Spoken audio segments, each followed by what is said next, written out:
Jeudi 3 décembre 2020, bienvenue dans le 17e épisode du TSLH Podcast.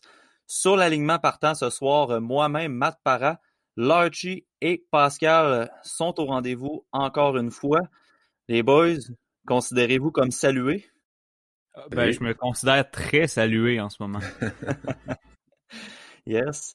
Hey les boys, encore une fois ce soir, l'épisode est une présentation de massoif.com qui commandite encore une fois notre podcast pour cet épisode. Ceux qui écoutent présentement, allez liker la page Facebook de massoif.com. C'est une entreprise québécoise qui effectue la livraison de bières à domicile. Donc, sur leur site web, vous pouvez faire une commande en ligne de toutes les bières de microbrasserie qui vous intéressent. Ils ont un inventaire assez fou. Je peux vous le confirmer pour avoir passé ma première commande avec eux. Le choix est là. La possibilité aussi de commander des produits, des produits tels du jerky ou des sortes de chips ou des ailes de poulet, n'importe quoi pour votre party personnel en confinement. Massoif.com vous offre également ce service. Il offre aussi des boîtes cadeaux uniques à offrir étant donné que le temps des fêtes approche. On sait qu'il n'y aura pas de rassemblement. Mais si vous avez des commandes de bière à faire pour passer le temps des fêtes à regarder le championnat mondial junior, massoif.com, c'est votre entreprise. TSLH 2020 pour sauver 10% sur votre prochaine commande. On les remercie infiniment de commanditer notre podcast encore une fois aujourd'hui.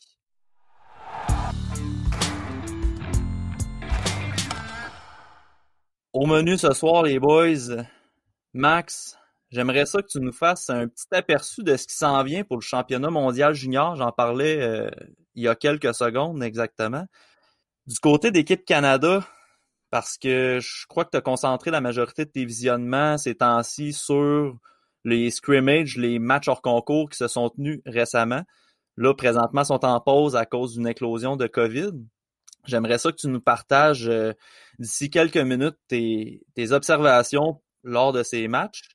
Puis par la suite, on va discuter des espoirs du Canadien de Montréal, évidemment, qui était en action depuis notre dernier épisode. Puis à la fin, on va se concentrer sur un des termes qu'on va aborder de plus en plus au podcast, soit le repêchage 2021. Donc oui. Max, si tu veux lancer le bal avec le World Juniors, avec les performances au sein du camp d'équipe Canada, la parole est à toi, mon gars. Écoute, il y aurait beaucoup de choses à dire. J'ai fait l'exercice de faire mon alignement le 23 novembre, soit le soir avant le jour où il était censé avoir les premières coupures, mais là, le match a été annulé à cause du cas de COVID, puis là, les choses ont déboulé. Puis comme on sait, là, il y a plus d'activité chez Équipe Canada Junior, c'est le confinement pour tout le monde.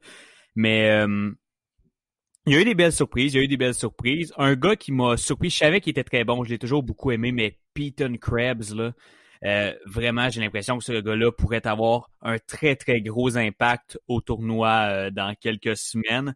C'est un gars qui est tellement dynamique, il est beau à voir aller. Tu sais, le genre de... Un peu ce que fait que Tim Stützle est adoré, qui a été adoré dans les derniers mois en vue du dernier repêchage de la LNH. Ben, c'est le même genre de dynamisme qui fait que Peyton Krebs est un joueur très, très, très beau à voir aller. Sinon, un gars qui s'appelle Jamison Rees, que j'ai beaucoup aimé. Lui, je le connaissais à peine. J'avais déjà entendu son nom, mais je l'avais jamais vraiment regardé. C'est un gars qui peut tout amener, qui amène de l'énergie, qui est capable d'amener de l'offensive. Il a marqué 2 buts lors du deuxième match, si ma mémoire est bonne. Capable de jouer sur le désavantage numérique, capable de prendre des mises au jeu. Ce que je décris là, c'est le 4e centre parfait pour Équipe Canada Junior. Écoute, je pourrais décrire tous les joueurs, des gars qui ont super bien joué, Jacob Pelletier, mais ça, même s'il avait mal joué, je l'aurais sûrement pas dit. Ouais, mais honnêtement, Jacob Pelletier a été un des meilleurs joueurs sur la glace et ça lors des 2 matchs d'Équipe Canada Junior intra-équipe. Bowen Byram. Quel joueur. Il volait sur la patinoire. Se portait beaucoup à l'offensive, pourra probablement pas s'en permettre autant au tournoi, mais c'était une domination, là, c'était une leçon de hockey qu'il donnait. Et que dire de Kirby Dach? C'est un gars qui a joué la saison complète dans LNH l'année passée, ben, je peux vous dire une chose, ça paraît. Côté déception, j'irais avec... ça me fait de la peine de dire ça, mais mon petit Seth Jarvis qui m'a déçu. En fait, je l'ai même pas mis dans mon équipe. J'aurais pas pensé dire ça avant le début du camp, mais il n'y a pas de place pour lui. Et même Cole Perfetti, que j'ai mis dans mes attaquants supplémentaires parce qu'on sait que cette année, les équipes peuvent amener 14 attaquants, donc 2 13e attaquants, si je peux me permettre l'expression, et 8 défenseurs. Donc, j'ai mis Perfetti dans mes 2 13e attaquants avec Connor Zary. Mais vous écrivez mon texte si vous voulez. Ça s'appelle Équipe Canada Junior 2021, l'alignement préliminaire de l'Archie.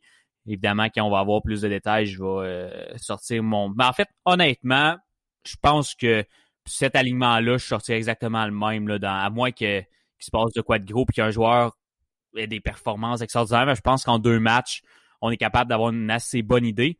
La chose qui m'a fait le plus réfléchir, c'était à savoir si je mettais dans l'alignement en défense Ryan O'Rourke ou Matthew Robertson. Je suis allé... Équipe Canada a tendance à y aller, en fait, comme plusieurs équipes là, du championnat mondial junior, à y aller avec le plus vieux, avec le vétéran. Mais vraiment, Ryan O'Rourke c'est pas facile à dire, ça. Ryan O'Rourke m'a vraiment impressionné là, dans les 2 matchs. Je suis allé avec Ryan et Matthew Robertson a été laissé de côté dans mon alignement, mais je serais pas surpris que ça aille d'un côté ou de l'autre. Là, chez Canada, d'après moi, il se pose la question autant que je m'en posais. Là. Mais je pourrais en parler longtemps d'équipe Canada. Là. Un petit truc pour dire le nom de famille de Ryan, fait juste le dire en québécois. O'Rourke. Hein? Ryan O'Rourke. C'est ça. C'est ton truc. Je l'aimais beaucoup aussi, O'Rourke. Durant mes tops, je le mettais tout le temps dans mon top 30 parce que c'est monsieur capitaine, sérieusement. Là. Il peut tout faire puis il a du bon leadership. Mais pour revenir à Krebs, il est tellement passé sur le radar depuis sa sélection. Vraiment. En saison avant le repêchage, il a été blessé, ça l'a fait dropper. Puis là, dans la dernière saison, il a encore été blessé. Mais il passe vraiment sous le radar. Puis c'est qu'un joueur de hockey. Tu le comparais à Stützle. Écoute, je pense qu'un entraîneur... Je comparais le dynamisme. Oui, c'est correct. Pas les joueurs. Là. C'est correct. Oh, non, ils sont pas tous pareils. Ça, je suis au courant que tu le sais. Mais je pense qu'un entraîneur va mieux aimer Krebs que Stützle. Parce que Krebs, il est tellement complet. C'est en plus d'être capable de dominer offensivement, il peut tout faire sur la glace. Fait que, on peut rien dire à propos de ce joueur-là. J'espère juste qu'il va se développer. Mais jusqu'à date, ça va quand même bien, je te dirais, au niveau de ses habiletés. Qu'est-ce que je voudrais dire? Reese, moi, j'ai regardé juste 2 périodes d'une game puis une période de l'autre parce que les heures, c'était pas tout idéal pour moi. Mais Reese a vraiment ressorti beaucoup, surtout au niveau de son... c'est un travaillant. Là. Il ressort super bien. Tu peux le mettre n'importe où puis il va bien sortir. Jacob Pelletier, il n'a pas autant ressorti pour moi. Je sais qu'il était bon, mais je l'ai pas vu... Parce que j'ai peut-être pas été attentif pendant qu'il jouait. Là. Ça se peut très bien. Au niveau de la danse défensive, comme tu disais, Bourne Byron, sérieusement, dans pas long, le Colorado vont être effrayants au niveau de la défensive. Ça va même pas de classe. Ça va être dégueulasse. Là. Ça va être quelque chose. Puis c'est bien correct. Là. Ça va vraiment être le fun à regarder jouer. Ensuite, je suis quand même content de la tenue de Caden Goulet du Canadien de Montréal. Je suis pas étonné qu'il possiblement va faire l'équipe. Je serais vraiment content parce que il y a personne qui a son style vraiment souvent dans ce tournoi-là. Un gars physique avec une bonne mobilité, un bon shot. L'aspect physique est pas souvent priorisé pour le tournoi. Puis ça amènerait un autre aspect. Puis je pense qu'il pourrait vraiment bien se démarquer. Goulet, je vais me permettre de dire que lors du premier match, je l'ai trouvé bon dans l'ensemble, mais il y a des décisions des fois que c'était difficile là, au niveau de la prise de décision, mais tu sais, le gars n'a pas joué au hockey dans un bon calibre, puis ça, c'est le cas de beaucoup des gars, en fait, de pas mal tous les gars qui sont présents au camp, sauf ceux de la GMQ, là, puis certains qui jouaient aux États-Unis, mais eux, ils n'ont même pas joué dans les matchs. Donc, mais lors du deuxième match, j'ai déjà trouvé que ça s'était amélioré au niveau de la prise de décision. En fait, moi, je l'ai mis dans mon alignement, mais honnêtement, j'ai préféré j'ai préféré personne. On va laisser faire. O'Rourke. Mais pour vrai, j'ai préféré O'Rourke. Mais la défensive, là, le big three de cette défensive-là, là, avec Byram, Drysdale puis Harley, là, honnêtement, c'est un solide top 3 défensif. Là. Puis après ça, moi, dans ma formation, J'ai Barron, Schneider, Goulet, Korzak et le gars, là, O'Rourke. Hein, c'est lui. Mais non, mais pour vrai, la brigade défensive qui risque d'être solide. Puis il y a je dirais pas une surprise, mais un des gars qui m'intrigue là-dedans, en fait, que j'ai hâte de plus voir jouer et que j'ai hâte de voir jouer au tournoi, c'est Justin Byron. Ouais. J'ai vraiment hâte de voir parce que dans les matchs intra-équipe, je trouve qu'il a très bien fait.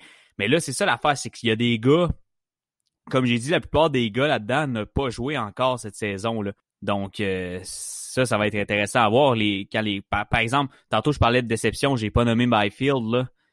Mais Byfield, sans dire qu'il a mal joué, ben moi, je m'attendais à voir un Byfield aussi dominant cette année que Lafrenière l'a été l'année passée.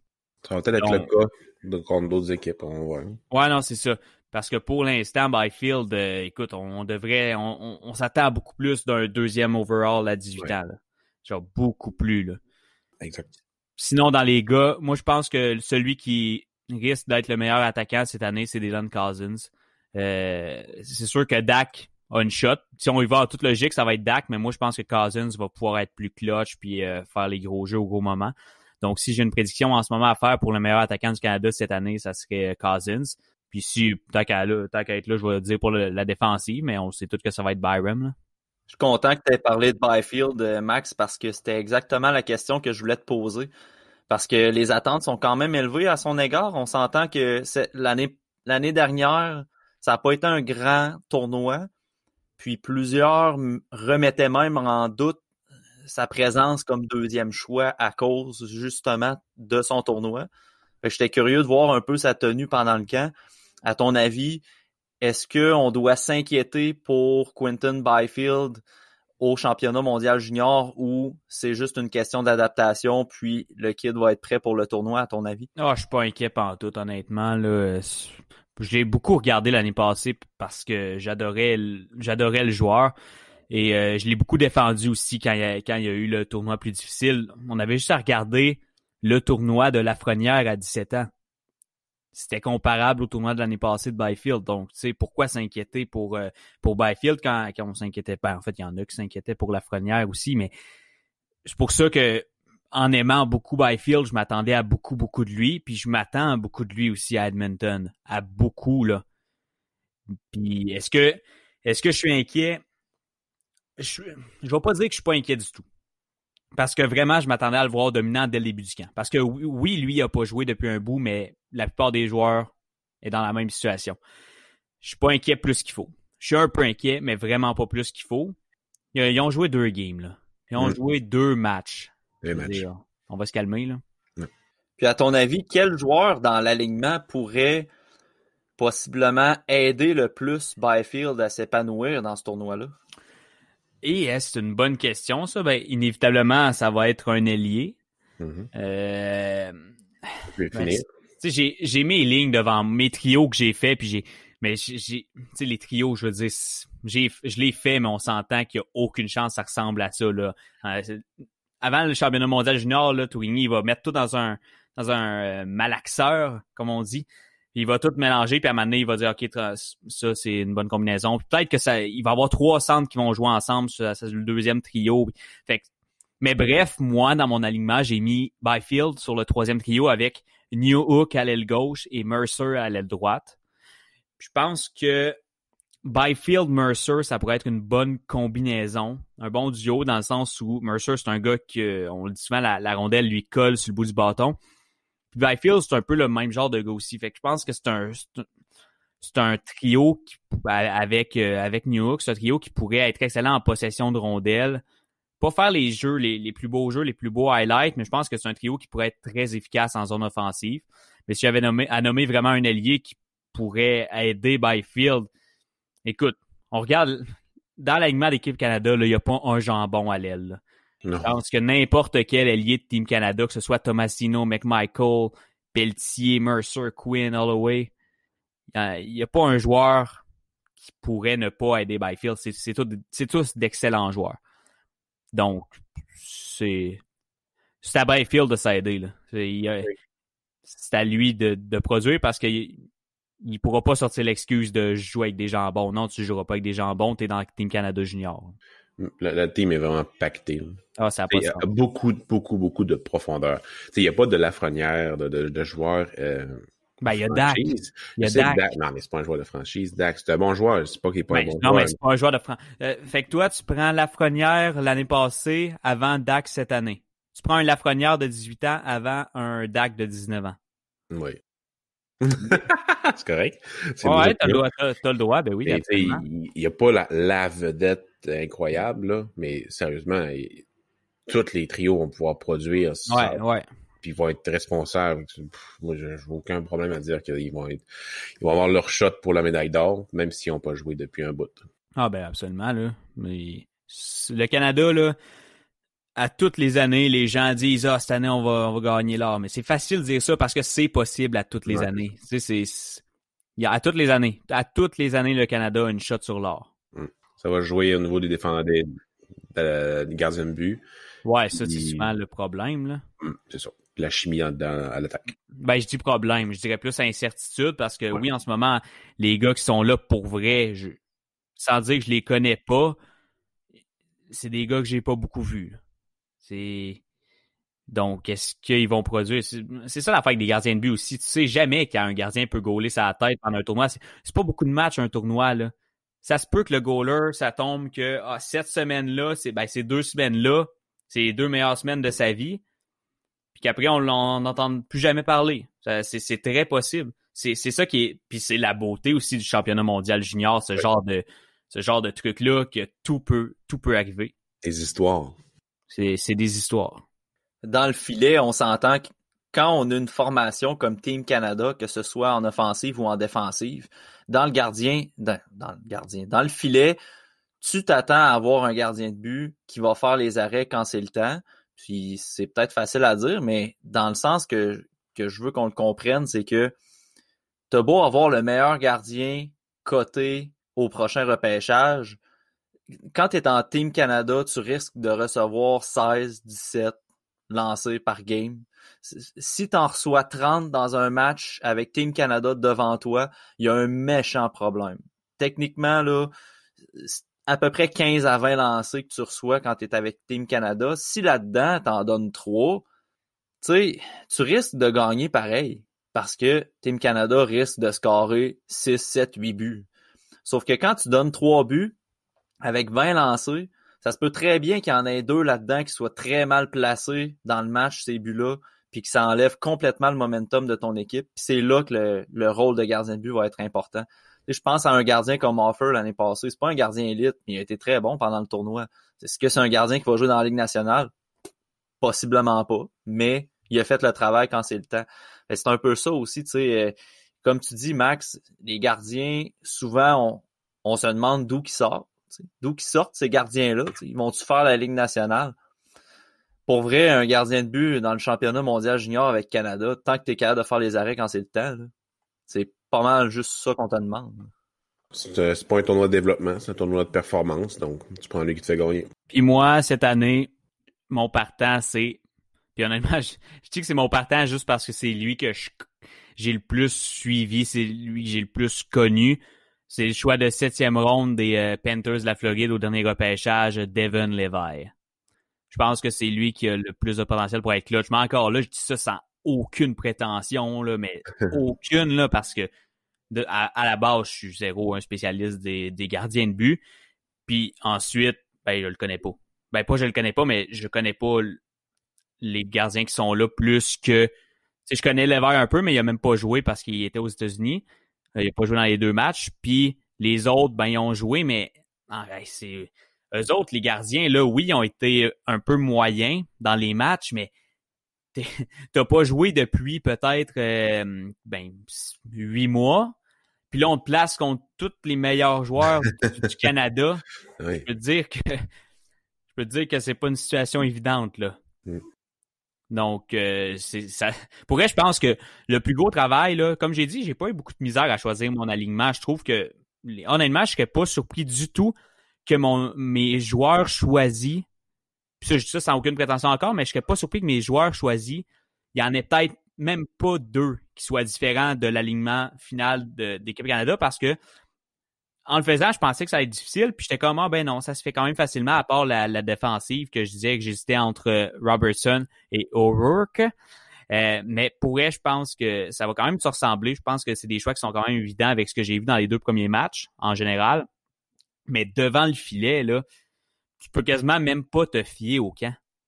Il faut que tu te fies à ce que tu sais des gardiens à leur passé, parce que honnêtement, le camp, à mon avis, en ce moment, pour les gardiens de but, ça veut pas dire grand-chose dans une situation qui est ridiculement complexe pour eux, là.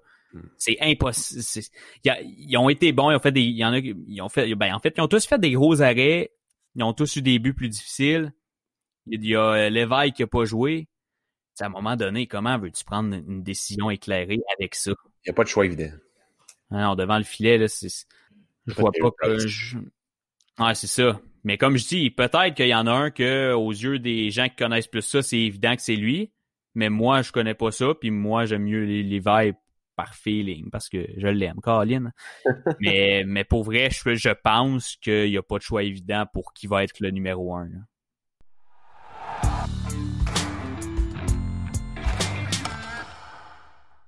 On va passer, messieurs, si vous le voulez bien, à la partie espoir du Canadien de Montréal. Bon, c'est là que je peux aller pisser.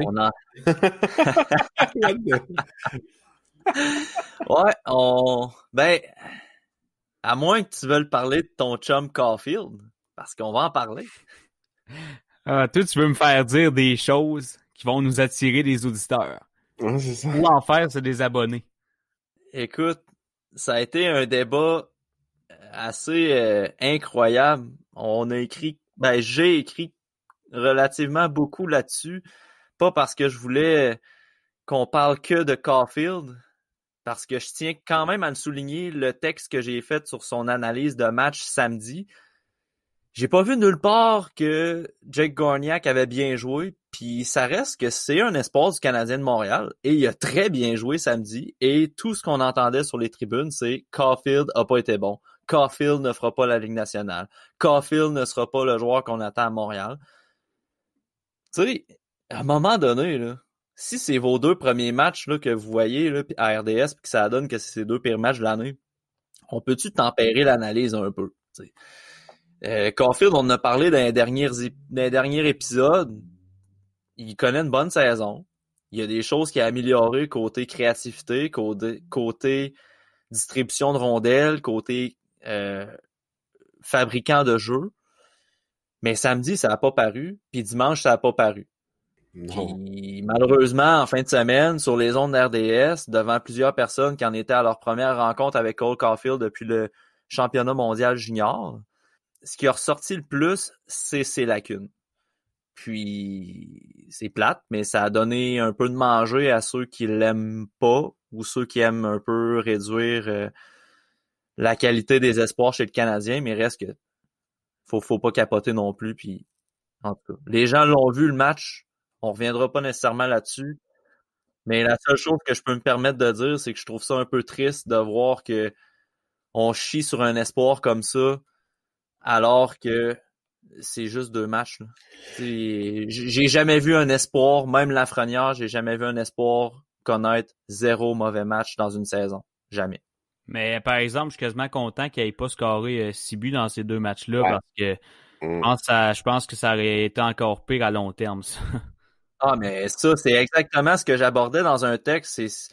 Cet espoir-là est tellement polarisé, puis Kotkaniemi, c'était la même chose. Puis du moment qu'il y a un choix de première ronde à Montréal, c'est exactement ça. Là. Même Norlinder, tout le monde, ils disent Lidstrom pour dire que telle partie de son jeu, il ressemble à Lidstrom. Paf, c'est Lidstrom. Non, mais calmez-vous donc, maudit.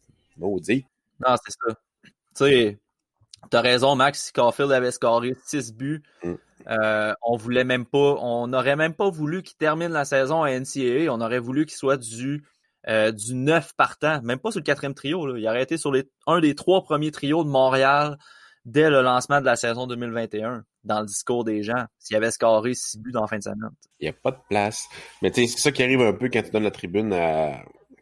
est-ce que je peux dire son nom? Monsieur Flynn, qui l'échangeait comme Palmieri à date limite des transactions pour essayer de faire... en tout cas, tu sais, quand tu donnes de la tribune à ce genre de gars-là qui a jamais vu un joueur sauf au championnat du monde junior, que l'année passée Caulfield n'a pas super été bon, pas été super bon. C'est sûr que lui, tout ce qu'il va faire, c'est j'avais dit qu'il était pas bon. J'avais dit. Là, il va faire juste parler de ça. Mais tu sais, il la regarde pas jouer. Il est pas payé pour regarder les joueurs en dehors de ce qu'il fait à l'écran. Tu sais, faut juste pas s'attarder à ce que ce genre de personne-là dit, parce qu'à un moment donné, on va juste avoir des hypes et des gros lots. Puis là, là, c'était un gros lot. C'est ça, Montréal. Ouais, la tribune est donnée pas de temps aux personnes qui regardent. Oui, les médias ont certainement un rôle à jouer, mais les partisans, oui, ça, c'est sûr. Ils ont pas besoin non plus tant que ça de l'aide des médias pour pas voir clair sur un joueur, là.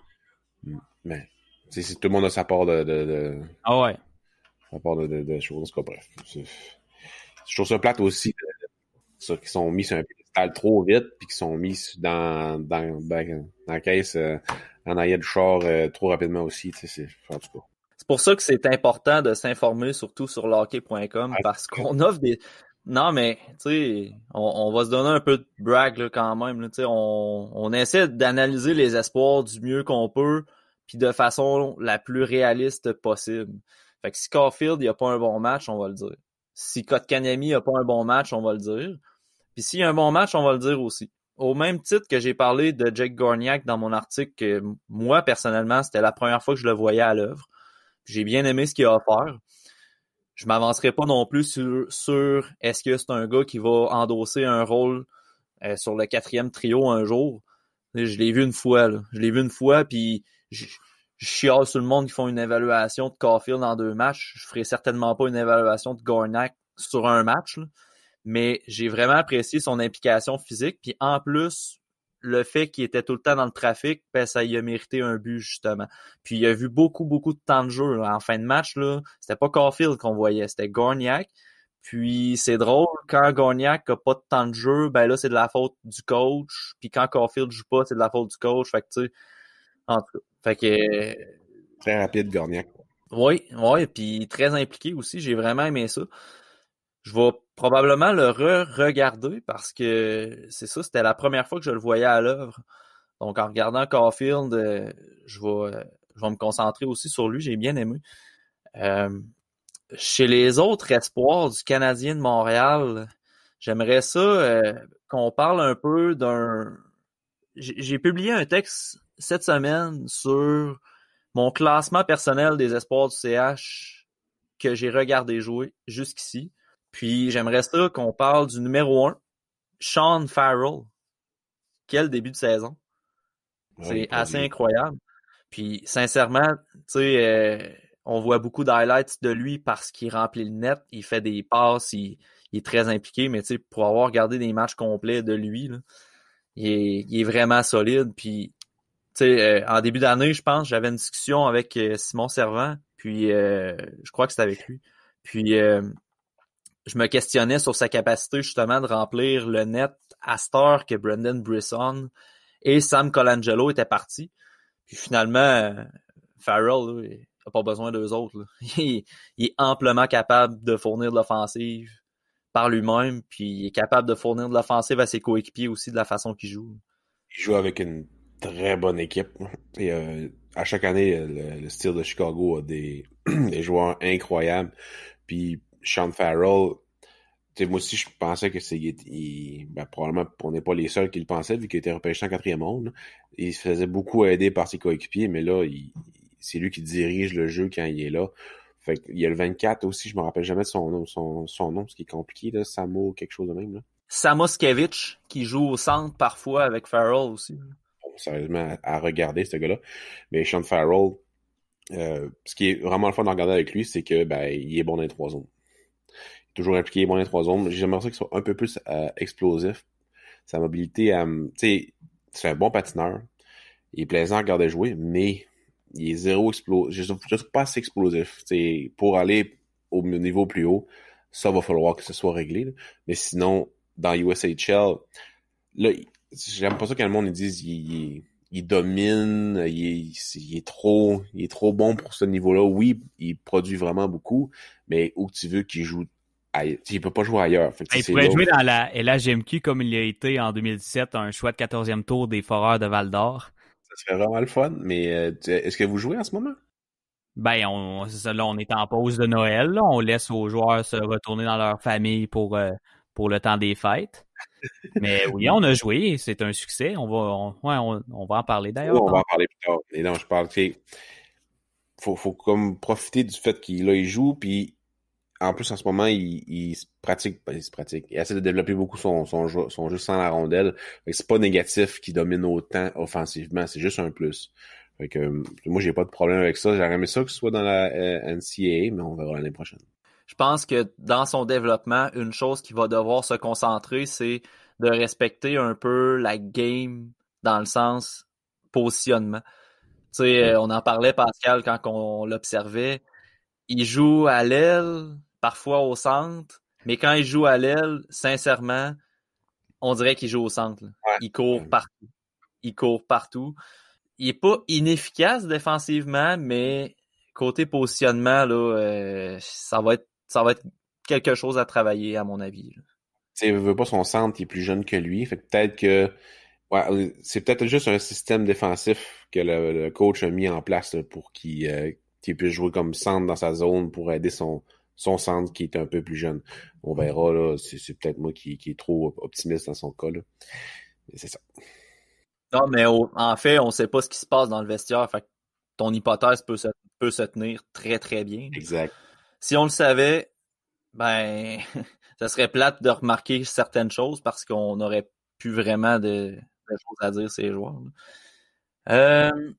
J'aimerais ça également vous parler d'un autre espoir du Canadien de Montréal qui performe très bien ces temps-ci. Je sais pas, Pascal, si tu as eu le temps de le regarder, Max aussi, je ne crois pas par contre, à moins que je ne m'abuse. Son nom, c'est Jakub Dobeš. Ah, moi, ça me tente même pas. Moi, j'ai pris le temps pas mal parce que Il est comment à sec? Aïe, aïe, aïe. Premièrement, ce n'est pas le prochain Dominique Hachek. On va mettre ça de côté tout de suite.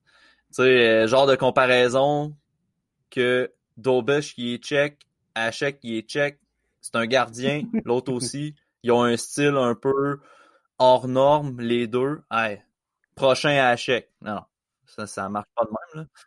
Les comparaisons, ça va être correct, là. Mais pour vrai, je l'ai regardé l'année passée. Parce que quand il a été repêché par le Canadien, on faisait des profils des joueurs qui ont été repêchés. Puis, j'ai fait celui de Jakub Dobeš. Fait que je l'ai regardé l'année passée. Le premier et deuxième match que j'ai regardé de lui, j'étais découragé. Je le trouvais pas bon.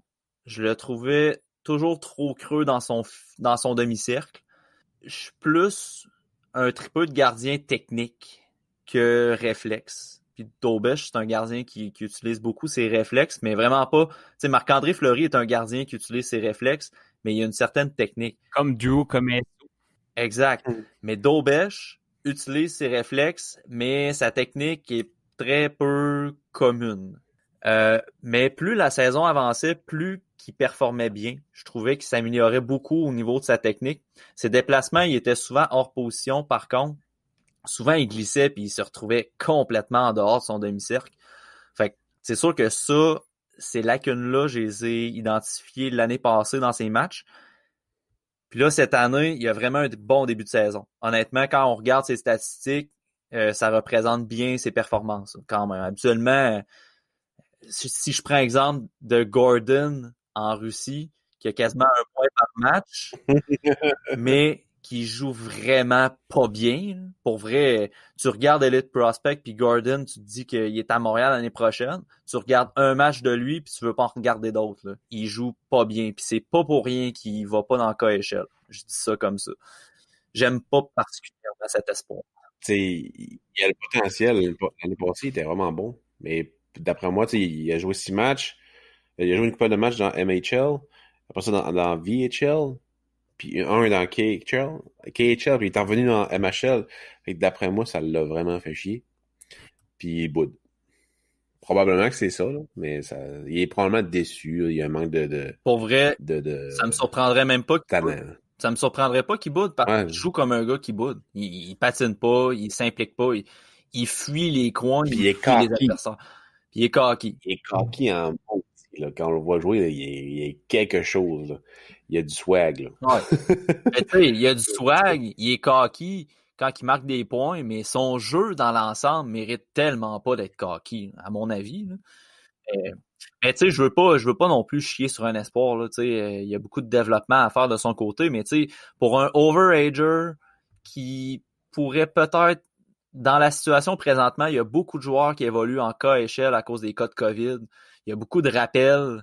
Puis lui, il est pas rappelé. Fait que tu sais, là, à un moment donné, moi, j'ai beaucoup de red flags par rapport à lui. Là, La VHL serait la meilleure affaire pour lui, probablement. Ouais, qui est le club école, dans le fond, de la KHL. C'est un peu la AHL de la NHL, dans le fond, la VHL. Mais pour en revenir à Dobush, très bon début de saison. Comme je disais, ses stats fit avec ses performances. Ses déplacements sont vraiment améliorés. Là. Il est plus pris hors position très, très souvent. Puis il a vraiment pris de l'explosivité dans ses jambes. Fait que ses déplacements sont plus rapides, sont plus secs. Il s'arrête plus rapidement là, pour repartir vers l'autre côté. Fait que c'est vraiment une amélioration majeure comparativement à l'an passé. Puis il a 19 ans encore. Fait qu'il y a encore place à développement. Je trouve encore qu'il est profond dans son net, mais avec le gabarit qu'il a, je pense que c'est un 6 pieds 5, une affaire de même. Tu sais, avec le gabarit qu'il a, ça peut l'aider, là, disons, là, le fait qu'il soit dans le fond du net. Tu sais, l'année passée, je trouvais qu'il était gros, mais il gaulait petit. Cette année, il est gros, mais il gaule gros. Donc, ça améliore quand même pas pire. Produit des Lancers d'Omaha. Gardien de but, on s'entend qu'on le verra pas à Laval. Tu sais, lui, il va faire ses 4 années NCAA, puis on verra en temps et lieu, là, mais on n'est pas prêt de le voir dans l'organisation. Mais c'est un espoir qui est le fun à regarder. 6 pieds 4, 200 livres. Ah, c'est une bonne pièce de gardien de but, effectivement. Avec son stock. Une bonne pièce de gardien de but. Ouais. Puis, lui aussi, c'en est un qui est cocky. Dobush va pas en avant de lui, là. Dans son demi-cercle, si tu vas en avant de lui, ça se peut que tu ressortes avec un bâton d'un gosse ou un coup de bloqueur dans le bas du dos. Là.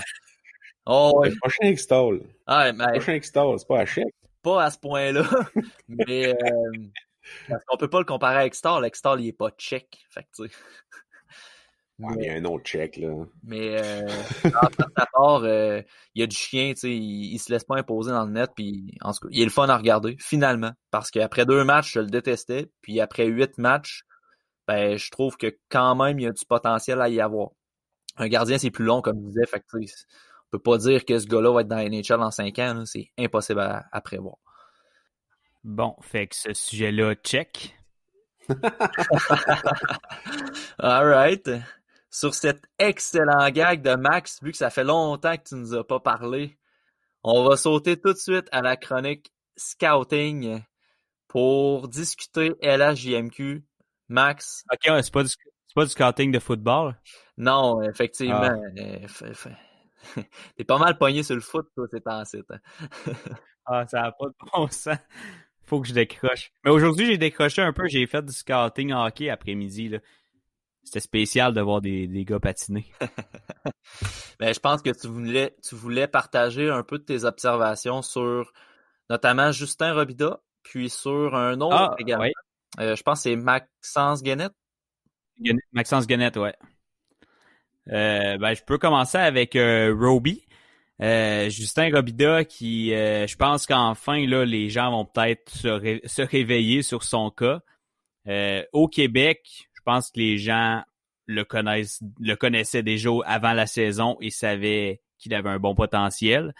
Mais je pense qu'ailleurs dans le monde, dans le Canada anglais, aux États-Unis, en Europe, je pense que les gens dormaient beaucoup sur Justin Robida, allant jusqu'à l'exclure de top 64 d'espoir en vue du prochain repêchage. Je suis désolé, mais Justin Robida, c'est loin d'être un espoir de 3e ronde. Là. Je pense que tu le regardes un match, puis tu peux t'en rendre compte facilement que ce gars-là, c'est pas un espoir de 3e ronde. Là. Je veux dire, une vision du jeu comme ça, un coup de patin comme ça, des mains comme ça, un tir comme ça, ce n'est pas un joueur qui va sortir en 3e ronde. Les équipes adorent les gènes. Aussi. Robida, en fait, son C'est père un a fait la Robida. ligue. C'est Robida. Fait que, tu sais, C'est un gars qui, hors glace, a une attitude A1 vraiment incroyable. Ce gars-là, à 16 ans, agissait déjà en vétéran de la LNH de 35 ans. Il est arrivé à Val-d'Or, puis tu pouvais pas dire que ce gars-là, avec son attitude, c'était un rookie, là. des sources. J'ai des bonnes sources à Val-d'Or. Non, mais pour vrai, là, vraiment, il y a rien à dire sur l'attitude de ce gars-là, là. Tout ce qu'il y a à dire, c'est que il déteste tellement perdre qu'il faut pas qu'il perde. Il faut pas qu'il perde. Tu veux pas qu'il perde. Mais c'est un winner, puis c'est un gars qui va s'arranger pour gagner. C'est pas un winner qui compte ses autres pour gagner, puis qu'après il va chialer, ça marche pas. C'est un winner qui compte sur lui pour gagner, qui se met beaucoup de pression, puis qui veut mener l'équipe à la victoire. C'est pas vrai qu'il va attendre après les autres, puis Jacob Pelletier est parti à Team Canada Junior, on va attendre qu'il revienne. Non. On l'a vu, là, Jacob Pelletier est parti à Team Canada Junior, puis c'est qui a traîné le club? C'est Justin Robida, avait été nommé joueur de la semaine de la LHMQ la semaine passée, notamment avec un match de 4 points à un des 3 matchs face à l'Océanique. Vraiment, là, il a joué du très, très bon hockey, puis il était temps que ça débloque parce que il jouait du bon hockey au début de l'année, il amassait des points, il avait 1 point par match, mais il aurait pu en avoir 2, 3 à chaque match. C'est juste des questions de centimètres souvent, un petit manque de finition autant de sa part que, tu sais, Pelletier pourrait avoir beaucoup plus de buts qu'il en a en ce moment à sa fiche, Jacob, là. Mais là, dans les 3 derniers matchs, ça a fonctionné, puis ça fonctionnait, puis la POC rentrait. Autant quand c'était Roby qui tirait ou qui faisait les passes. Mais vraiment, ça a marché. Puis on le voit dans ses points. Là, après 15 matchs, cette année, Robida a 20 points. Donc, c'est une bonne moyenne là, de points par match. Puis je vous laisserai, je pense, vous l'avez regardé les deux un petit peu, Robida, cette année? Oui, pendant que je regardais, au fond, je me suis concentré sur ses défenseurs cette année. Puis quand j'ai regardé Béliveau, sais-tu Béliveau? Il joue pas. Il a-tu joué contre. Non, Ben c'est, oui, non. Béliveau, les 3 derniers matchs de Rimouski, c'était contre les Foreurs. Ok, ouais, c'est ça. Ben, avec Béliveau, puis je pense Nose aussi. Non, c'était contre les Saguenay. C'est ça, contre Ouais, Béliveau. Ouais, c'est Béliveau. Contre Béliveau. Mais joueur que je connaissais pas beaucoup, qui est ressorti pour moi, c'est Guénette. Ouais. Toi aussi, tu l'adores, là. C'est un gars qui est pas flashy, là. Non, il est bon, sérieusement. Il est terriblement efficace. Le scout qui l'a fait repêcher à Ottawa, il a bien vu, selon moi, ça va être un bon joueur pro, là. Ben, selon toi aussi, tu l'as sorti en premier, puis c'est à cause de toi que je l'ai regardé pendant que je scoutais à Béliveau. Puis ouais, j'adore ce joueur-là. Est-ce que ça va être un pro NHL? Dur à dire, mais quand tu le repêches en 7e ronde, s'il devient un bon gars de Ligue américaine, tu as fait un très bon travail, là. Puis je serais pas surpris. En fait, je suis pratiquement certain que le gars va jouer des matchs dans la Ligue nationale, là. Ça, je suis pas mal certain, là. C'est un autre gars qui a vraiment une attitude A1, là. Je serais pas surpris. En fait, si d'après moi, si Jacob Pelletier n'arrivait pas à Val-d'Or cette année, il prenait le C de capitaine, j'aurais pas été surpris du tout de voir Maxence Guénette prendre le C. C'est un gars qui est un leader positif, c'est un gars vraiment avec une attitude, tu verras jamais ce gars-là chialer ou c'est vraiment un bon leader dans la chambre et sur la glace, je le dis, le mot qu'il décrit, c'est efficace. Je l'ai dit, il est pas flashy, mais c'est le genre de gars qui, sans faire trop de bruit, amasse des points, fait des très beaux jeux défensifs, bonne relance, beaucoup de belles qualités et surtout pas de gros défauts. Non, et ça, c'est très important. Il get the job done. Exact. C'est un gars que tu veux dans ton équipe parce que surtout le junior. Plus tard, on verra, mais je pense que dans la ligne américaine, je pense que ça va être un bon joueur à la ligne américaine, sérieusement.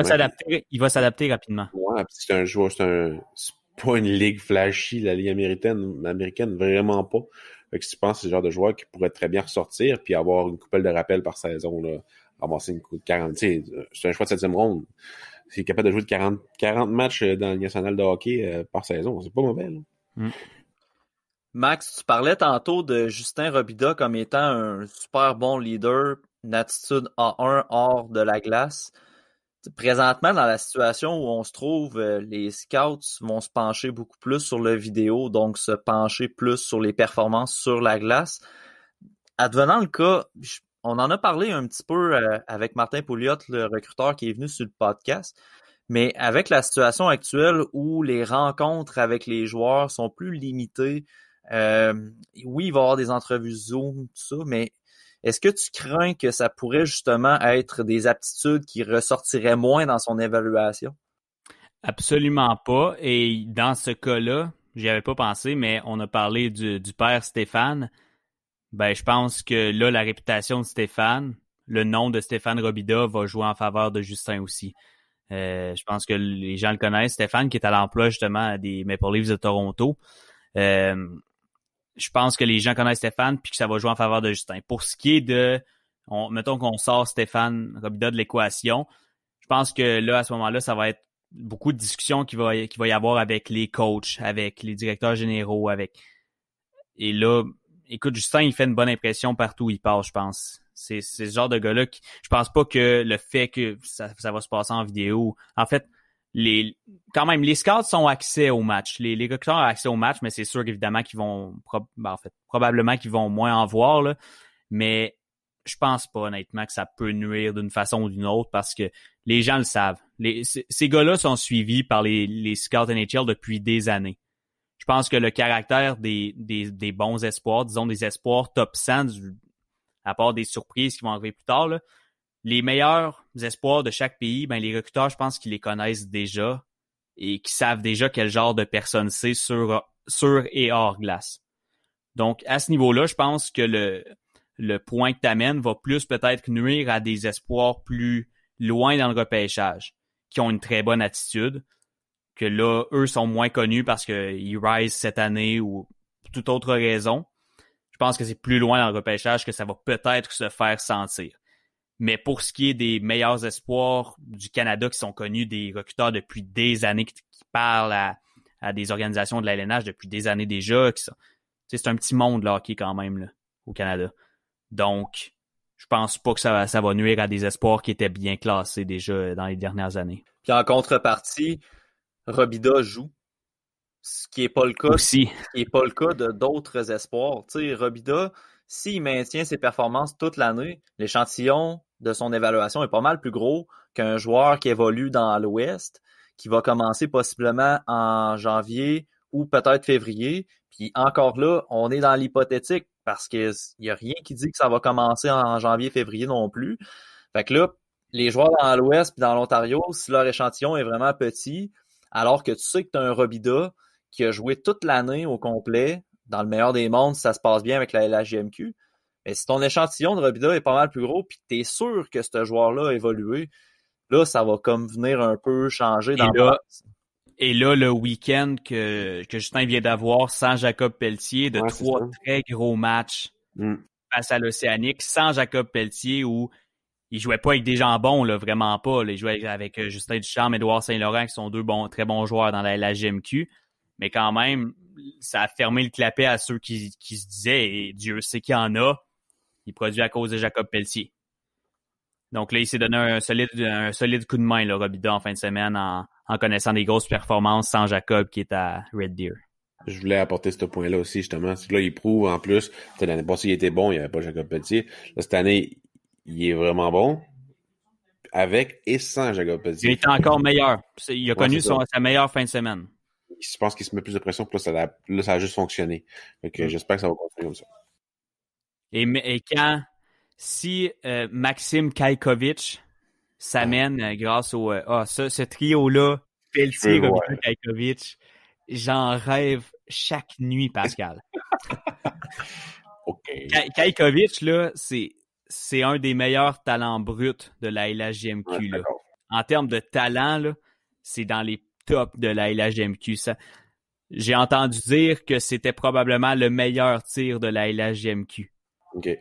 Donc, s'il devait s'amener avec Pelletier et Robida, deux bons fabricants de jeux qui sont capables de marquer aussi, deux travaillants, deux leaders qui vont... Parce que Kajkovic, ça a l'air que l'attitude, des fois, il y a des petits problèmes, mais écoute, au prix que les Foreurs l'ont payé, je pense que c'est un risque qui en vaut amplement la peine, surtout avec un vestiaire qui est rempli de leaders positifs. Comparativement aux Sea Dogs. Exact. Donc, vraiment, je pense que c'est une solide transaction et que si vraiment Kajkovic peut s'amener grâce au championnat mondial junior et qu'il y a un trio qui se forme, Kajkovic, Robida, Pelletier, ça va devenir instantanément le meilleur trio de la LHJMQ. Il a tellement été repêché par la bonne équipe, Kajkovic.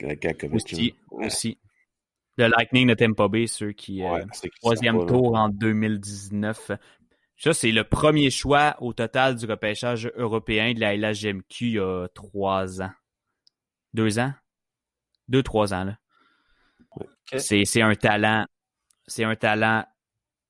Wow. Donc, avec Robida, Pelletier, honnêtement, je serais très déçu, mais surtout très surpris que ça marche pas. Pascal, chronique scouting. Oui. As-tu ciblé des joueurs que tu voulais nous présenter? Un joueur, 2 joueurs? J'en ai 15, 17 de fait à date. J'en ai pas mal. Il peut partir pendant 7 ans. Ouais, c'est ça, je peux t'en parler pas mal. Pour ceux qui nous écoutent, en fait, Pascal et moi, on a commencé nos travaux, nos 12 travaux. Nos travaux pour le repêchage 2021, Max va suivre, a commencé aujourd'hui. J'ai commencé après-midi. Mais en fait, sans compter la LHJMQ. La LHJMQ, j'en regarde toujours beaucoup. Là, je la compte pas. Là. Exact. Mais Pascal, t'es clairement plus avancé que moi dans tes visionnements. Donc voilà, on va s'attarder un petit peu au repêchage 2021, en fait, comme on vient de le faire avec Justin Robida, justement. Pascal, t'as-tu des petites perles à nous présenter? Moi, je sais déjà qui je vais parler, mais je te laisse la parole en premier. Pour l'instant, j'ai juste fait les défenseurs. C'est un draft qui est reconnu comme... En fait, ça va être un draft très, très différent de ce qu'on connaît habituellement. Il y a beaucoup de défenseurs, on a déjà parlé. Beaucoup de défenseurs, mais très tôt dans le repêchage. Fait que j'ai commencé par ça. Là, je suis rendu à 22 de regarder en ce moment. Et solide repêchage au niveau de la défensive. En ce moment, mon top 1, c'est Owen Powers. J'en ai déjà parlé un petit peu. Je pense que tu l'as dit sur Twitter, Maxime, c'est pas juste pour les autres. Il est tellement bon. Sérieusement, il mesure 6 pieds 5, je crois. Ouais. Puis c'est pas le gars physique. En fait, cette année, il n'y a pas de gars quasiment physique. Il n'y a aucun défenseur qui est physique ou presque. Les autres qui ils sont plus bas, pas mal plus bas dans le repêchage. Mais il y a beaucoup de défenseurs mobiles. Très, très, très, très mobiles, qui adorent avoir la rondelle. J'ai rien qu'à penser à Owen Powers, Simon Edmondson en Suède, Luke Hughes, le troisième des frères. Le plus gros des Hughes. Ah ouais, c'est pas juste. Mais si mettons que j'avais commencé par une petite perle que pas personne connaît, mais que probablement qu'il y a moins de personnes qui connaissent parce que c'est un Américain, Aiden Reshuk du programme national américain. C'est le troisième que j'ai regardé après Luke Hughes.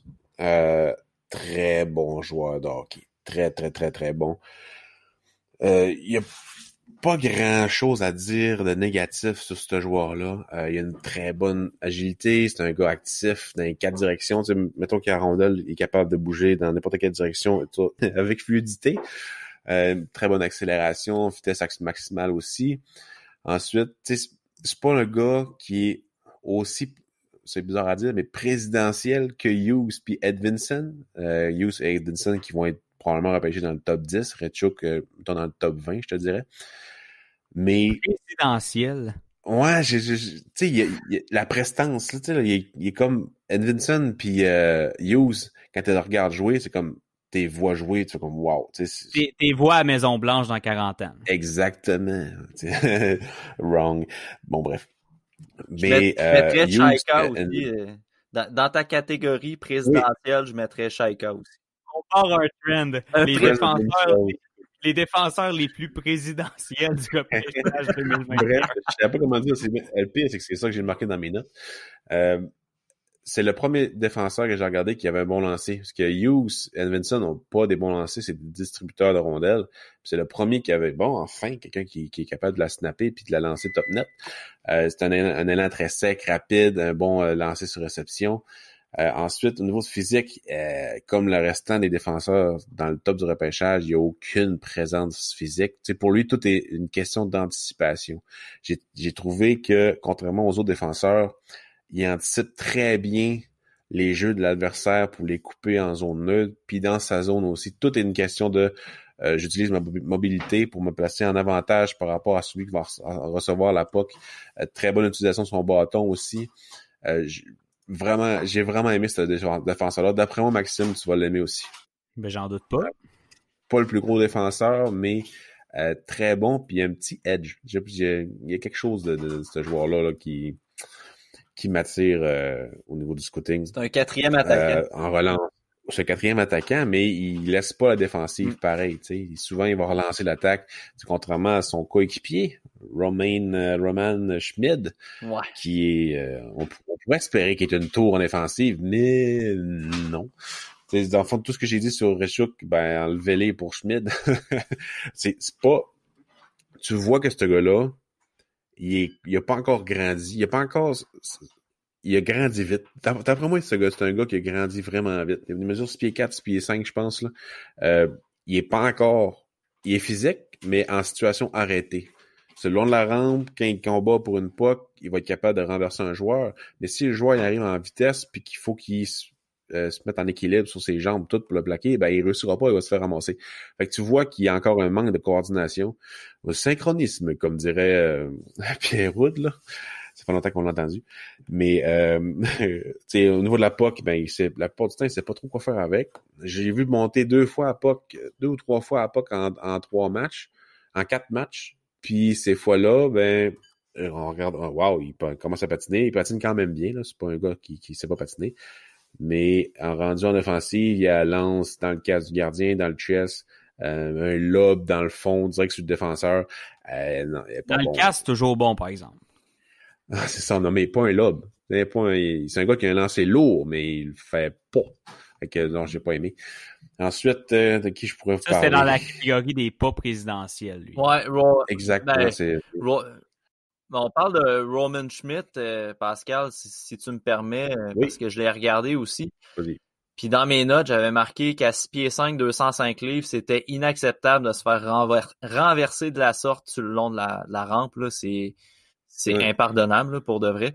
Puis tu sais, Reshuk, il joue avec Schmidt, puis Reshuk se porte beaucoup à l'attaque en se disant Schmidt il est là pour me backer. Puis c'est pas vraiment le plus grand backup de l'histoire en termes défensifs. Non. Puis tu sais, t'en parlais au niveau de son offensive à Schmidt, mais tu sais, il est pas mauvais en relance, mais du moment qu'il prend la rondelle puis qu'il la monte, passer à la ligne rouge, ça meurt. Il se passe à rien. Ouais, dès qu'il y a un peu de pression, là, non, il dit non, je peux pas, non, c'est une patate chaude. Tu l'aimeras pas, lui, Max. Non. Ensuite, qui je pourrais vous parler? Un petit Tchèque, Stanislas Vozil. Oui. Qui joue dans l'Extra-Liga. Technique de patin bizarre. Oui, technique de patin bizarre. Peut-être pas autant que bizarre que Michak, là. Bon, va falloir que je le check, lui. On va faire tout check pour le checker. 2 fois le même gag dans le podcast, Max. Mais non, c'était pas le même gag. C'est le même gag, mais pas le même gag. Mais non, c'était pas le même gag. Tantôt, j'ai dit, bon, je suis là, check. Puis là, j'ai dit, il va falloir que je le check. C'était vraiment pas le même gag, là. Ouais. La même base. On se chicanera pas pour ça. Après tout, on est Après tout, on n'est pas un podcast d'humour, donc on va s'excuser là-dessus. Non, c'est ça, on va continuer. Pour elle, ça sonnait comme un début de gag. J'étais sûr que t'allais faire un gag. Non. Puis finalement, t'as juste été sérieux puis cassé le fun. Ouais, exact. Bref. Bon, Pascal, continue. Ouais, je vous ramène au sérieux, les boys. Ouais. Au niveau du Vozil, ce qui frappe en premier, c'est que dans l'Extra-Liga, il joue beaucoup. Ce que je trouve vraiment le fun, c'est que son entraîneur le laisse jouer malgré que c'est un défenseur de 17 ans. Donc, c'est une très bonne chose pour son repêchage, en premier. Il était supposé venir avec les Bulldogs d'Hamilton, c'est-tu lui? Oui, c'est ça. C'est lui qui a été repêché par les Bulldogs d'Hamilton, avec Michak, justement.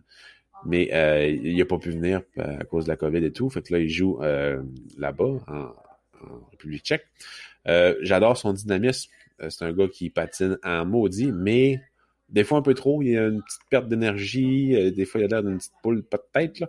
Mais il y a sûrement un gain technique à prendre, là, puis juste de se calmer un peu. Mais c'est un joueur qui va prendre des chances, puis souvent, ça va marcher. Au niveau du jeu physique, c'est un des premiers défenseurs aussi que je trouvais qu'il y avait un petit peu de jeu physique dans sa façon de jouer. Il y a un potentiel, tu sais, c'est pas l'Extraliga, c'est pas une ligue que c'est très physique au niveau de la défensive, l'offensive, mais lui, il a essayé quelques fois de faire des plaqués. Tu vois qu'il manquait d'assurance parce qu'il y a personne qui le fait dans la République tchèque, là, mais tu voyais qu'il profitait d'un moment que l'autre était faible, mais légal, puis qu'il essayait de le plaquer, mais l'autre, c'est pas un con, fait qu'il se tassait. Mais j'ai aimé ça. J'ai aimé le fait qu'il s'essaye malgré qu'il est en République tchèque. Ensuite, il n'y a pas vraiment de lacune évidente, sauf le fait qu'il faut qu'il prenne de la maturité, évidemment, puis qu'il réussisse à tout mettre ensemble. Tu sais, souvent, on va dire ça de jeunes joueurs, tu sais, dire ah, il est bon là, mais on dirait qu'il n'a pas encore réussi. Le gâteau n'a pas encore levé. Là. Fait que je pense pas que ça va être un joueur de première ronde, mais un très bon guess en deuxième. J'ai hâte de voir toute évolution, puis surtout son jeu offensif dans la CHL. Tu vois, moi, Svozil, ce que j'ai remarqué du match contre la Russie à la Karjala Cup, c'est que il manquait peut-être un petit step au niveau rapidité. Là. Tu sais, l'équipe U20 de la Russie, là, c'était l'équipe qui allait être présente au championnat mondial junior. Puis je trouvais que Svozil, des fois, en contre-attaque de la Russie, manquait peut-être la petite rapidité là, tu sais, contre cette équipe-là. Donc peut-être que c'est quelque chose qui ressort moins aussi en Extraliga. Là. Mais après tout, j'ai juste un match d'écouter. Là. Donc, tu sais, c'est vraiment un constat de match. C'est pas un constat de potentiel que je fais. Par contre, j'ai trouvé que c'était un gars qui était quand même intelligent dans le match que j'ai regardé parce qu'il jouait avec Philipp Hronek, qui est un défenseur avec les Red Wings de Détroit, qui a de l'expérience en NHL, puis qui s'est joint à la République tchèque pour la Karjala Cup. Puis Svozil suivait. Tu sais, Hronek, là, c'était... Il allait en attaque, il allait à gauche, il allait à droite, puis Svozil, il suivait. En transition, puis pour couvrir les arrières de Hronek quand il allait en offensive, il était allumé. Donc... Il y a une bonne conscience de où ce qui est, où qu'il doit être dans un système. Oui, exact. Donc, c'est pour ça que, tu sais, c'est sûr, encore là, je ne veux pas m'avancer sur son potentiel, je l'ai probablement moins vu que toi, mais je trouvais que quand tu développes une belle chimie avec un défenseur qui a de l'expérience en Ligue nationale, c'est déjà de bon augure quand même. Tu es capable de suivre la game à 17 ans. C'est quand même bien. Là.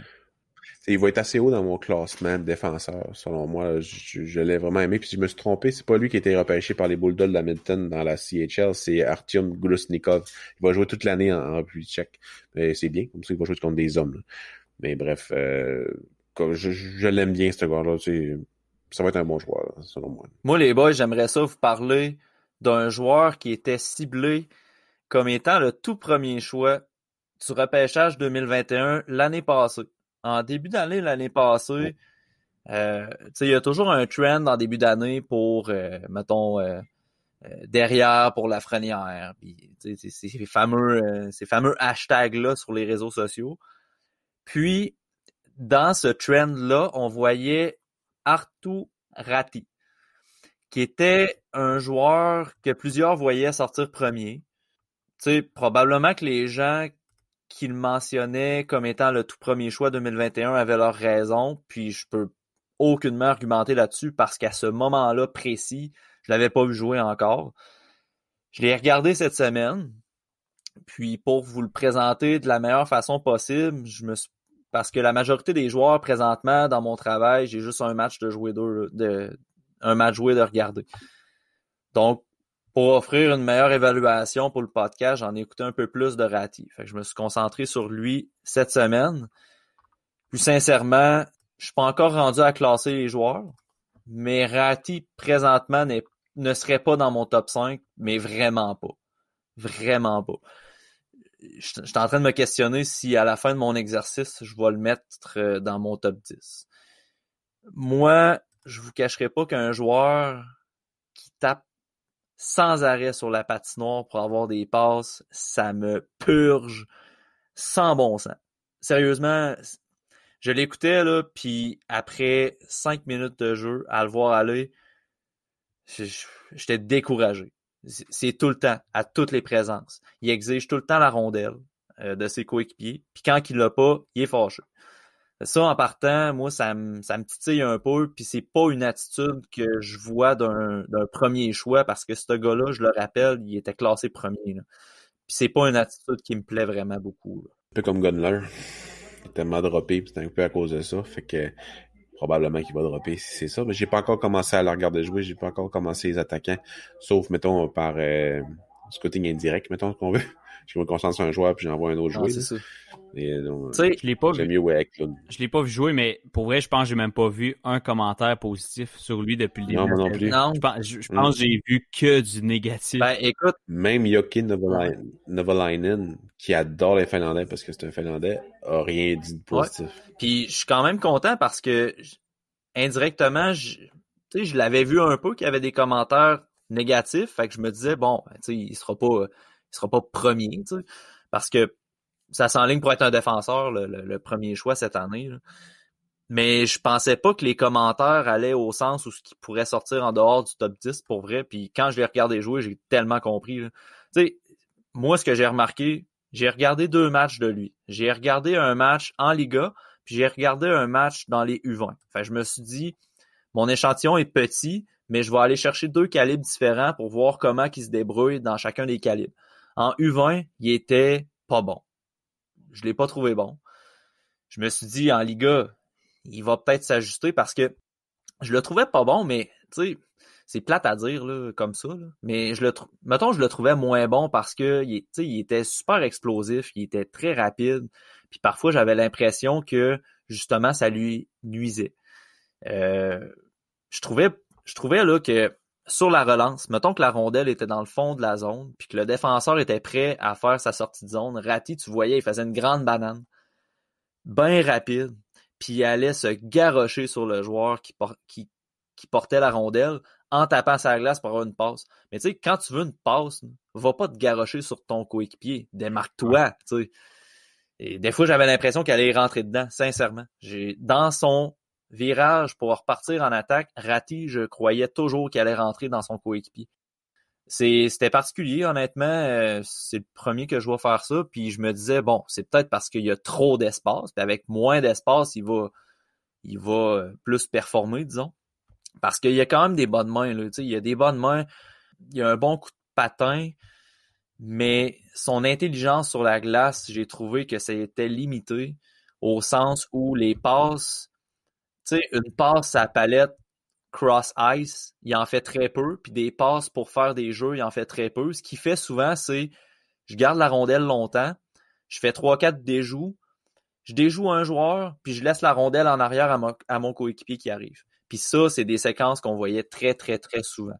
Très souvent. Fait que tu sais, quand ta créativité puis tes habiletés de fabricant de jeu, c'est de déjouer tout le monde puis de laisser la rondelle en arrière, je me questionnais un peu sur ses capacités à faire des passes.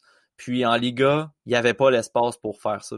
Il n'y avait pas l'espace pour garder la rondelle puis de déjouer tout le monde, pour filer la rondelle en arrière à son coéquipier. Il n'y avait pas d'espace pour le faire, puis il en faisait pas de jeu. Il faisait pas des passes très, très efficaces. C'est des systèmes vraiment défensifs dans la Liga junior puis dans la Liga. Fait que c'est sûr que s'il manque un peu de vision offensive pour se démarquer, ça va être difficile. J'ai hâte de voir cette année, ça va revenir dans l'ordre après Noël. Puis c'était très difficile. Tu sais, je le disais, là, c'est un gars qui est explosif, mais en Liga, il l'était pas pantoute, là. Il se faisait rattraper dans son accélération. C'était quelque chose que chez les U20, ça paraissait pas. Mais en Liga, puis le match que j'ai regardé, je tiens à dire que c'était contre les Pélicans. C'était contre l'équipe Ilonen, qui est pas une bonne formation ben. Puis il y avait de la misère à se démarquer côté rapidité, là. Il se faisait rattraper vraiment beaucoup. Ratti, chez les U20, était employé au centre, mais je l'aimerais mieux à l'aile, parce qu'il court moins partout, il respecte plus le système, puis défensivement, ça l'aide beaucoup de jouer à l'aile, de ce que j'ai pu remarquer.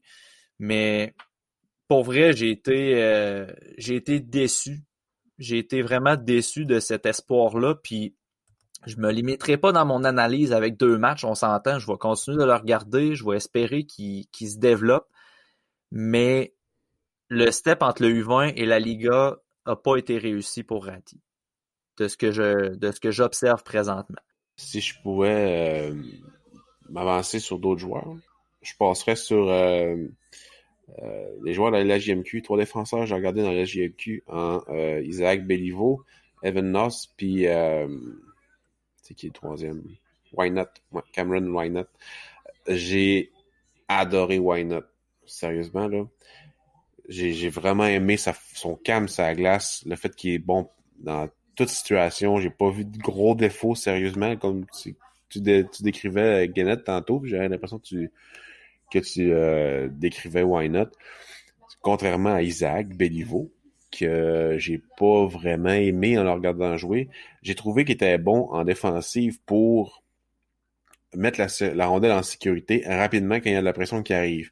Mais il manque de constance dans cette habilité-là. Ça arrive pas à tous les matchs. Quand il contre une bonne équipe qui apporte de la pression rapidement sur les défenseurs, il y a de la misère, le petit Béliveau. L'année passée, il a été très productif, mais là, bon, c'était une des meilleures équipes offensives, fait que, avec Lafrenière et tout, fait que c'est ça aide, là. Là, cette année, ça va un peu moins bien, malgré le fait qu'il y ait Zachary Bolduc. Je vais attendre avant de dire qu'il sera pas repêché, c'est pas ça pendant tout, là, ça demeure quand même un bon joueur de hockey, là, mais j'ai des petites réserves.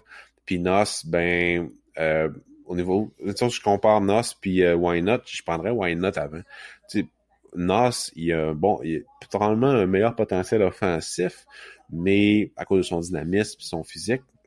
Mais je trouvais que des fois que la rondelle, il prenait trop de chance, surtout dans sa zone. Il y a une petite tendance à vouloir éviter la pression en faisant une feinte. C'est pas tellement une bonne idée en avant de ton net ou en arrière de ton filet. Fait que tu sais, grosso modo, c'est ce que j'ai à dire au niveau des 3 défenseurs. Je sais pas toi, Max, ça serait quoi ton opinion? Noss, je l'aime beaucoup. C'est un gars qui, je pense que tu l'as bien dit, il a quand même un bon potentiel, autant défensivement, mais offensivement aussi, honnêtement, il est solide. Why Not, je l'ai moins vu. En fait, pour ne pas dire je l'ai pas vu cette année, là, je l'ai pas regardé du tout. Mais Noss, pour vrai, je l'avais aimé l'année passée quand il jouait aux States. Puis même si ça a pas super bien été, en fait, c'était correct pour lui. Mais cette année, vraiment, là, il fait un gros travail là, avec les Remparts. Et Béliveau, même l'année passée, j'avais des doutes sur son jeu.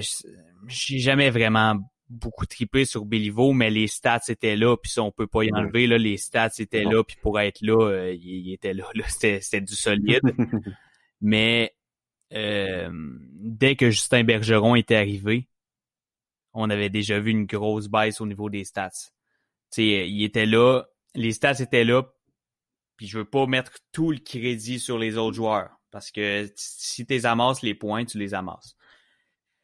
Mais je pense que c'est un bon exemple d'un gars qui a profité beaucoup des bons joueurs qui l'entouraient. Ça, comme je dis, j'y enlève rien, mais on voit cette année que c'est plus difficile dans une équipe plus faible.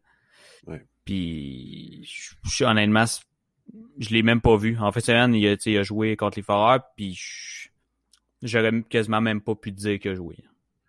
Ouais, ça, il était un peu invisible. J'ai regardé c'est sûr que les Foreurs, c'est une grosse machine de hockey aussi en ce moment. Puis c'est pas évident, surtout sans ton meilleur joueur qui est Bolduc, là. Ouais. C'est sûr que c'était pas évident pour l'Océanique, là. C'est pas évident de faire une relance quand t'as des attaquants qui est une machine moins bien huilée, disons, que la saison dernière.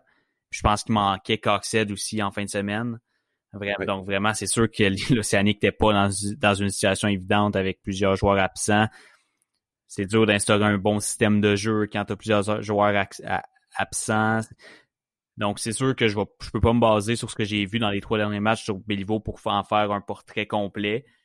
Mais je sais pas. C'est dur à analyser avec la saison qu'il y a eu l'année passée statistiquement. Je veux dire, comment... Il est pas mauvais, il peut pas être mauvais. Avec les stats qu'il a eu l'année passée à son âge, il peut pas être mauvais.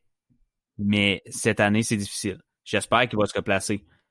Il faut juste qu'il progresse. Est-ce qu'il va progresser? C'est ça la question. Puis il faut qu'il s'adapte aussi parce que là, il peut s'apitoyer sur son sort puis dire ça marche moins bien, il y a plus de la fille. Mais il faut que ça enlève. Oui. Puis je le répète, s'il y a eu autant de points l'année passée, c'est pas juste la faute des autres. Là. C'est grâce aux autres, en fait. C'est pas juste grâce aux autres. Donc, il y a un talent. Il faut juste qu'il l'utilise différemment. S'il doit plus prendre les choses sur son dos à lui, puis plus les faire, les buts, ben peut-être que ça va être ça. Peut-être qu'il va plus devoir diriger de rondelles au filet, ou je sais pas. Je lance appelons ça des pistes de solutions, là, parce qu'il va sûrement falloir qu'il change quelque chose dans son jeu, mais comme j'ai dit, je veux pas, là, je parle beaucoup, mais je l'ai même pas remarqué en fin de semaine, là. J'ai regardé, puis peut-être qu'il a été correct, je sais pas, je l'ai pas remarqué. Peut-être, des fois, c'est positif quand tu remarques pas quelqu'un, mais un défenseur comme ça, qui, à mon avis, c'est un défenseur à caractère offensif, ben, t'es censé le remarquer. Donc, pour revenir à Nos, je pense que pour Why Not, ça va être plus facile de faire le saut chez les professionnels. Quand tu vas l'avoir joué cette année, on s'en reparlera, là. Mais son style, s'il est mieux au hockey professionnel que Nos, je pense que Nos va avoir de la misère un peu parce que, tu sais, ce qui est impressionnant avec Nos, c'est toutes ses capacités physiques, sa mobilité. Ouais. Mais quand il va arriver dans le pro, les autres joueurs aussi sont bons au niveau physique, au niveau de la mobilité. Fait que j'ai hâte de voir comment il va réagir à ça. Selon moi, Why Not va être moins impressionné par l'augmentation de niveau que Nos. C'est quelque chose un petit flag dans ma tête pour Nos, mais le potentiel est là. Je connais pas le kid, là, je connais pas de... Dernière minute dans les coulisses. Oui. Alexander Romanov est présentement en route vers le Canada. Il a mis une photo sur Instagram. Bonne... Romanov, c'est-tu le meilleur espoir que le Canadien a vu de toute son histoire? The best prospect that Montreal Canadiens have ever seen. C'est juste un titre que Harpon Bazou m'a mis ce soir juste pour attirer des clics. C'est fou quand même. J'ai hâte. On a l'air de sauter du coq à l'âne, là, mais c'est fou pareil. Luke Richardson, il a fait une entrevue pour vanter Romanov, puis un coach a le droit de mentionner qu'un espoir, on a hâte de le voir à Montréal, puis que dans la bulle, ben il est impressionnant en pratique, puis tout ça, puis après ça, que ses propos qui sont légitimes de la part d'un coach qui dit qu'un espoir est bon, que ces propos-là soient pris, puis que là, c'est comme Romanov, septième merveille du monde, puis il va gagner le Calder, puis en tout cas. Ça va être un bon joueur. Je suis sûr certain que ça va être un bon joueur, mais on se calme.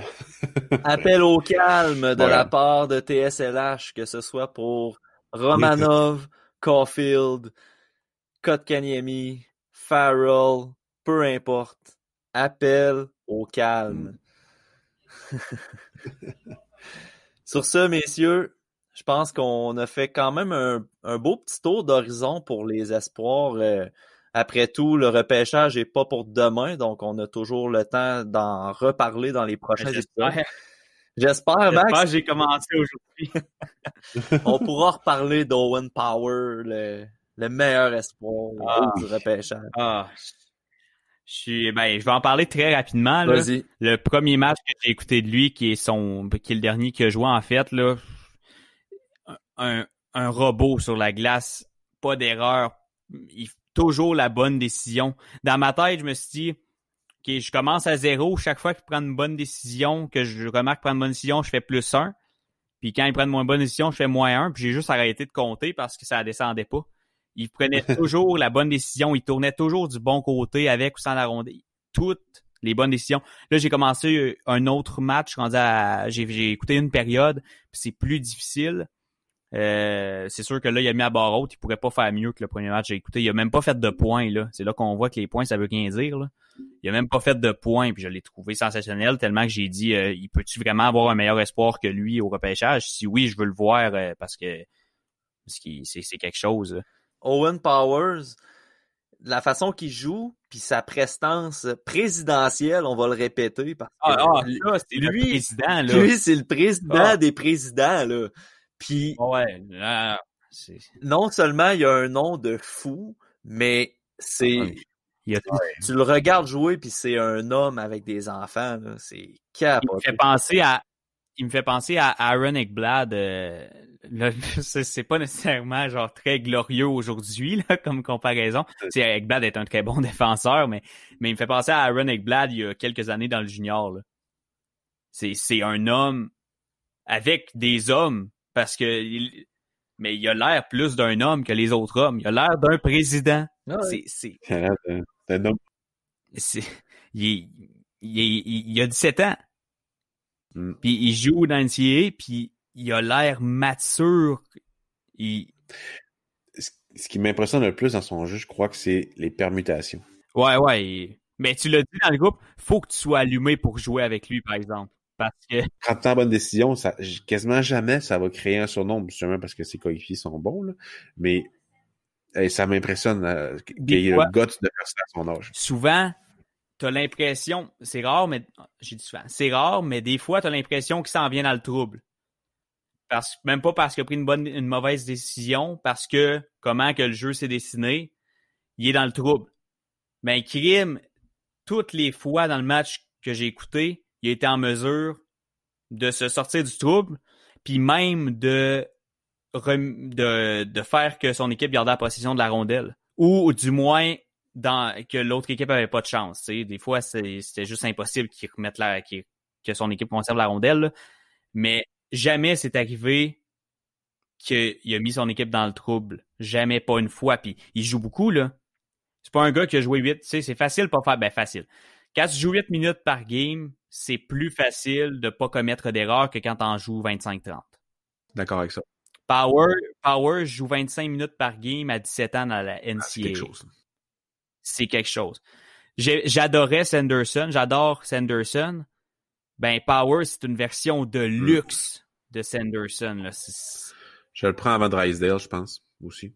Ah, ben oui, ouais. Ben, moi, je prends Sanderson avant Drysdale. Donc, c'est ça. Mais non. Puis, j'ai hâte de voir Brett Clark, là. C'est ça son nom, Brett Clark? Ouais. Non, Brent Clark. Ouais, c'est ça. Brent Clark. Ouais. Brent Clark, c'est ça, Brent Clark. Brett Clark, c'est... Brett Clark. Pas un ancien. Ouais. Mais Carson Lambos aussi, d'après moi, tu vas l'aimer. Ouais, probablement. Mais ouais, c'est une grosse année de défenseur cette année. Ça n'a pas de bon sens. Présentement, Brent Clark n'a pas commencé à jouer. C'est ça. J'ai hâte de voir. Là. Si on le regarde, ça va être des matchs de l'année passée. Mais... C'est pas Brent Clark, son nom. C'est quoi son nom? Ben oui, Brent. Parce que c'est un DT à la fin, genre. Brent Clark. Puis, Clark, mais je le trouve pas sur Elite Prospect. Pour vrai, Clark, va falloir regarder des matchs de l'année passée, mais cette année, il n'a pas encore joué, donc l'évolution, on peut pas vraiment la cibler. Mais à mon avis, présentement, alors qu'on se parle, Owen Powers, c'est le premier choix pour le repêchage 2021. Pour ceux qui veulent aller voir, là, Brent Clark, c'est B-R-A-N-D-T. Ouais. J'ai eu de la misère. Mais je pense que je prends Powers avant Sider, mais pas avant. Ouais, Powers, c'est pas compliqué pour moi. Peu importe ce qui va arriver des autres joueurs, là, je m'en fous, là, puis je dis ça live, il sort pas de mon top 3. Ah, non, je pense pas non plus. Je peux pas sortir. Je peux pas croire qu'il y ait 3 meilleurs joueurs que lui. C'est impossible. Je le prends avec Byram aussi, je pense. Si on regarde les derniers repêchages. Là. Si on close notre épisode rapidement là-dessus, je sais qu'on a discuté pas mal sur Twitter avec Simon Servant, que je mentionnais tantôt, puis avec Simon Saint-Laurent aussi. Là. Mais tu sais, t'as commencé un peu, Max, fait que tu peux répondre si tu veux, là, même si ton échantillon est pas élevé. Mais mettons, toi, Pascal, tu sais, Owen Powers, c'est pas mal unanimement le meilleur défenseur présentement qu'on a pu observer si on exclut Brent Clark parce qu'il n'a pas commencé à jouer. Je pense qu'on est assez unanime là-dessus. Mais toi, ton meilleur attaquant à la date, dans le repêchage 2021, tu mettrais qui? Que j'ai vu, écoute, il y en a beaucoup qui mettent Kent Johnson. Pour les shots que je l'ai vus en regardant Owen Powers, j'ai pas aimé. Il est bon, il est vraiment dynamique, il essaye plein d'affaires, un gars qui a 17 ans, tu sais, offensivement parlant, tu fais comme wow, tu sais, ce gars-là, il a un talent fou, mais ça marche pas tout le temps, puis ça m'énerve un peu. Mais lui que j'y connais pas tout, dans le fond, je me suis pas encore concentré beaucoup au niveau des attaquants, mais un que le monde va aimer cette année, que d'après moi t'aimes beaucoup, Matt, c'est William Eklund, qui joue dans la SHL en Suède, Voilà. qui joue avec Alexander Holtz et qui est merveilleux offensivement. Oui. Il y a des lacunes, mais tout qu'un joueur de hockey.